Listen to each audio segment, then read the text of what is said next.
एक दिन एक हिरण पर शिकारी ने तीर चला दिया। घायल हिरण ने उम्मीद छोड़ दी थी कि तभी पहाड़ पर लकड़ियां काटने वाला एक गरीब युवक जोगी उसे देख लेता है। वह हिरण को घास के ढेर में छिपा देता है। शिकारी बहुत तलाश करता है लेकिन उसे हिरण नहीं मिलता और वह वहां से चला जाता है। उसके बाद जोगी घायल हिरण को अपने घर ले आता है। उसकी बूढ़ी माँ बड़े प्यार से हिरण के घावों पर मरहम लगाती है। कुछ ही दिनों में हिरण पूरी तरह स्वस्थ हो जाता है। अपने प्राण बचाने का एहसान चुकाने के लिए हिरण सोचता है कि वह जोगी के लिए एक अच्छी जीवन संगिनी ढूंढेगा। वह कुमगांग पर्वत की तलहटी में बने एक सरोवर के पास पहुंचता है जहां स्वर्ग की कई परियां स्नान कर रही होती हैं। हिरण चुपके से सबसे छोटी परी का जादुई रेशमी दुपट्टा, उड़ने वाला पटा, छिपा देता है। बिना उस दुपट्टे के परी स्वर्ग वापस नहीं जा सकती। उसकी बहनें बहुत खोजती हैं लेकिन दुपट्टा नहीं मिलता। आखिरकार स्वर्ग का द्वार बंद होने का समय आ जाता है और बाकी परियां मजबूरी में अपनी छोटी बहन को धरती पर छोड़कर इंद्रधनुषी पुल के रास्ते स्वर्ग लौट जाती है। अकेली रह गई परी रोते रोते एक चट्टान के किनारे बैठ जाती है। तभी हिरण की योजना के अनुसार जोगी वहां पहुंचता है। किसी इंसान को पहली बार देखकर परी घबरा जाती है लेकिन जोगी उसे भरोसा दिलाता है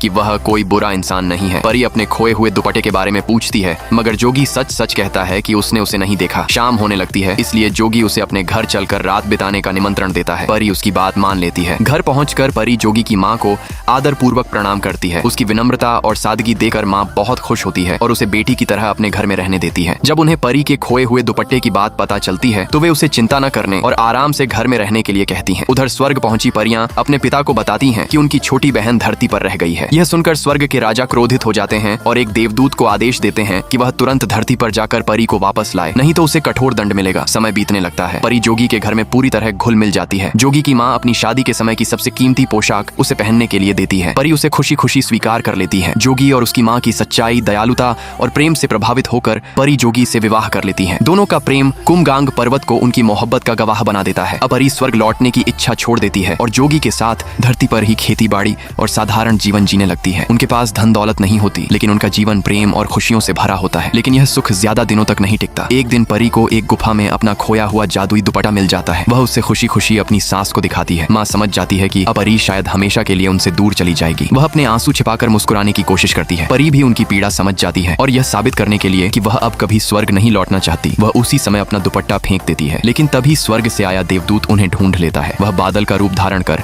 परी के सामने आता है और जबरदस्ती वही जादुई दुपट्टा उसके शरीर पर डाल देता है। दुपट्टे की दिव्य शक्ति के प्रभाव से परी अपने आप आसमान की ओर उड़ने लगती है। वह रोते हुए अपने पति जोगी और अपनी सास को पुकारती रहती है लेकिन अब बहुत देर हो चुकी होती है। जोगी और उसकी माँ केवल बेबस होकर देखते रह जाते हैं जबकि उनकी प्रिय परी हमेशा के लिए स्वर्ग की ओर उड़ जाती है।